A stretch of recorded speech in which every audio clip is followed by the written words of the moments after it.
Здравейте, приятели! Вие отново сте с канала на Булгар. В днешния епизод ще ви покажа как да си направите шунка в домашни условия. Аз, разбира се, съм си закупил едно устройство, което е малко силно казано устройство, но с което е много удобно да се прави шунка в домашни условия. Това около 23-4-5 евро. Не е нещо особено, но след като вече 10 на 15 пъти го използвах, разбрах, че стойността му спокойно се покрива. На първо място знаете, ядете месо. На второ място знаете с какви подправки. На трето място е вкусно до безкрайност. Така, сега ще си отрежа едно парче, което трябва да бъде някъде около килограм и 200. Толкова е вместимостта на този шунковар. И да има форма, която да може да се събере в него, т.е. около 17 см висок, там трябва да остане около 2-3 см на върха, значи около 15 см трябва да е парчето. Така. Месото ми е полузамръзнало, но това прави работата с него само още по-приятна и по-лесна. Така. Шунка може да си направите от абсолютно всякакъв вид месо. Аз съм пробвал с бут, с контрафиле, с врат, с контрафиле, с кожичката. Просто става превъзходно. В случая сега ще използваме бут. Ето каква е структурата на месото. Приблизително. Сега трябва да махнем една част от него, за да може да придобие такава форма, че да може да се побере в шунковара. Нека на първо място да притеглим парчето месо.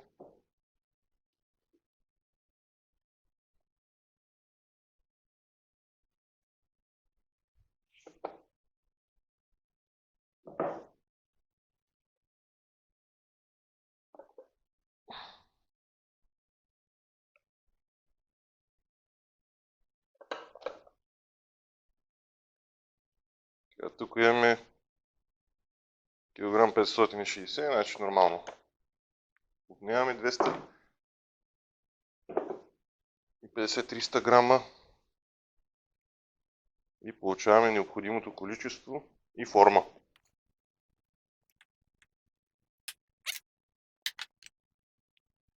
Сега 250 грама, точно това, което ни е нужно. Сега продължаваме нататък с обработката на месцето. Това, което ще направим просто елементарно. Сега ще го надупчим, за да може солта да проникне навътре. За шунката ще използваме нитритна сол с концентрация 0,4-0,5. Така че не трябва да се безпокоите въобще за здравето си от съответната нитритна сол. Много хора твърдят, че тя е изключително вредна за организма, но в тази концентрация производителите на месо и въобще хората, които се занимават с това нещо професионално, казват, че няма проблеми. При мен логиката е съвсем проста. Меса, които ги оставям да се сушат или ще бъдат с много лека термична обработка, както в случая шунката, и правя с нитритна сол. Или смесено нитритна сол и обикновена сол. Месата, които ще имат термична обработка, и правя с обикновена сол. Много простичка формула.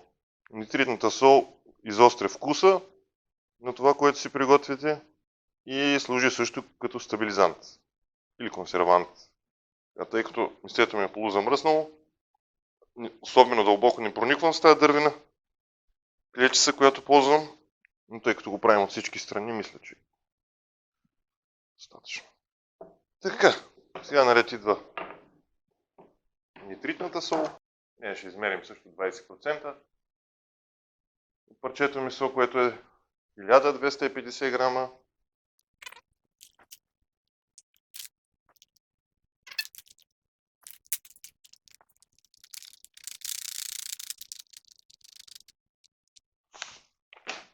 Така, 25 грама.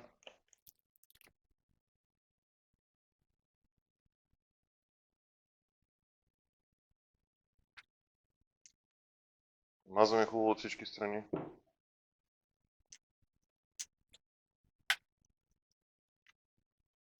Сега, от тук нататък има няколко варианта. Ние в случая ще направим класическия вариант. Тоест за шунката ще сложим само сол. Но опита показва, че който има желание може да си добави и други подправки. Например, дафинов лист, 1-2 стръка, може чубрица малко, черен пипер, кимион и какво ли още не. Може чесън да си добави. Така, тук в случая или турбичките ни идват малко по-малки, или месото малко по-голямо.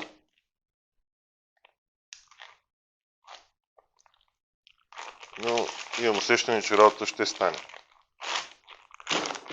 Така, тук е много важен момент да се пази мястото на плика, където ще бъде заварен. При мен особено не се получи, така че сега ще ми се наложи малко да го почиста.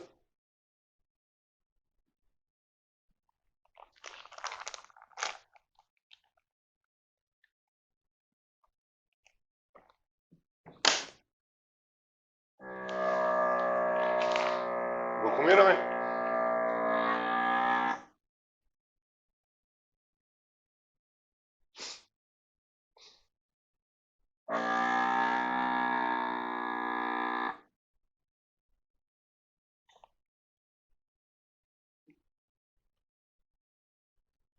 И оставяме хладилника да си почине за 24 часа.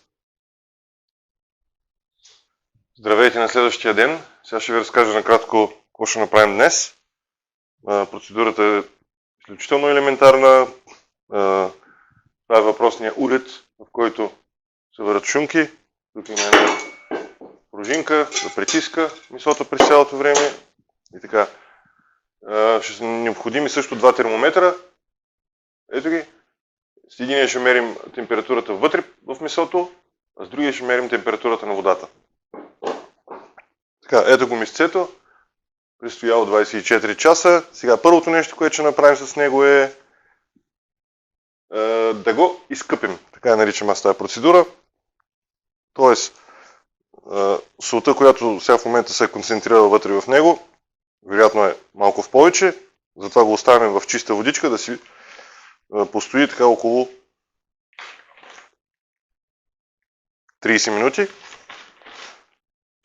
Ако съдчето с вода ви е по-малко, може да смените на половината време водата, за да не бъде концентрацията на сол толкова голяма. Ето поставяме месето вътре и то почва да се къпи. Чакваме 30 минути и продължаваме нататък с варенето. 30 минутки изминаха и сега продължаваме към следващите стъпки. Месцето е вече изкъпано.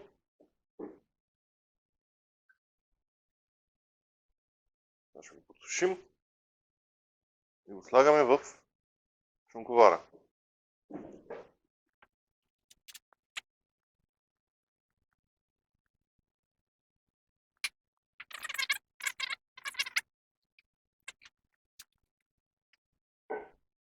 Сега поставяме специална турбичка, която издържа на висока температура в шунковара.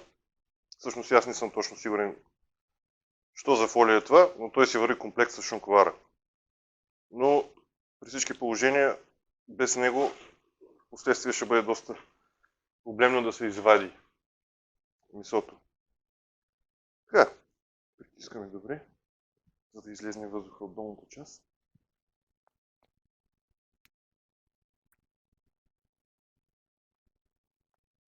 Така, сега повдигаме пликчето.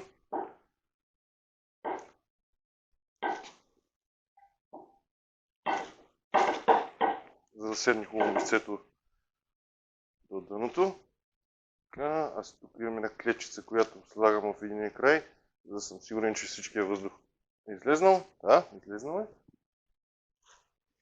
След това просто завиваме пликчето.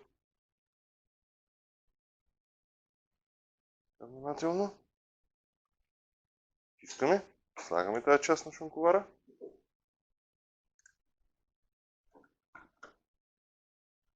И затваряме. Така, следващата стъпка. Аз си слягам една такава гидюрийка на дъното на тенджерата, в която ще бъде варено, за да няма директен допир на огъня към шунковара. Това е основно при газовите котлони, може да стане проблем. Забивам термометъра в тази дупчица, който ще ми измерва температурата в месото. Водичката трябва да е минимум на височина на месото вътре в шунковара. Слагаме термометъра, който ще измерва температурата на водата. И първата стъпка в температурния режим, който трябва да достигнем, е 40 градуса на водата и 30 градуса вътре в месото. След като достигнем този момент, минаваме към следващия етап. А именно, температура на водата 80 градуса, температура на месото вътре 69-70 градуса. В този момент температурата на водата е 22 градуса. Нашата цел е сега набързо да стане 40. Затова включваме котлончето и наблюдаваме внимателно температурата на водата. Ще видим малко по-късно, за да ви разкажа как действаме след като постигнем този температурен режим, за който ви разказах току-що.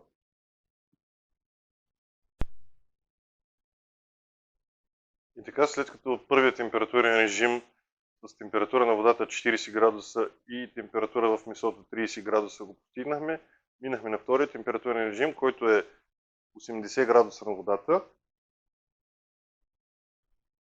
и сме достигнали 70 градуса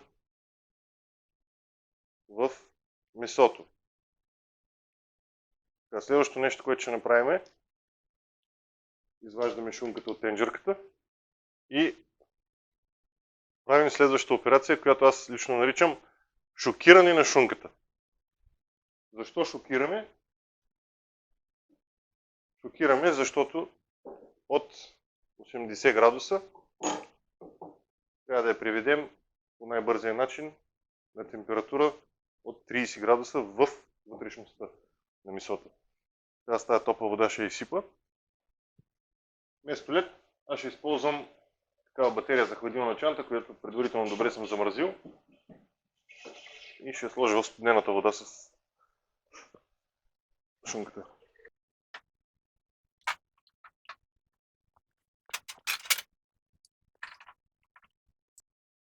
Така, сега охлаждаме шунката, докато в вътрешността на месото температурата достигне около 30 градуса. След това прибираме в хладилника и на другия ден ще се видим пак да консумираме. За вас след няколко секунди.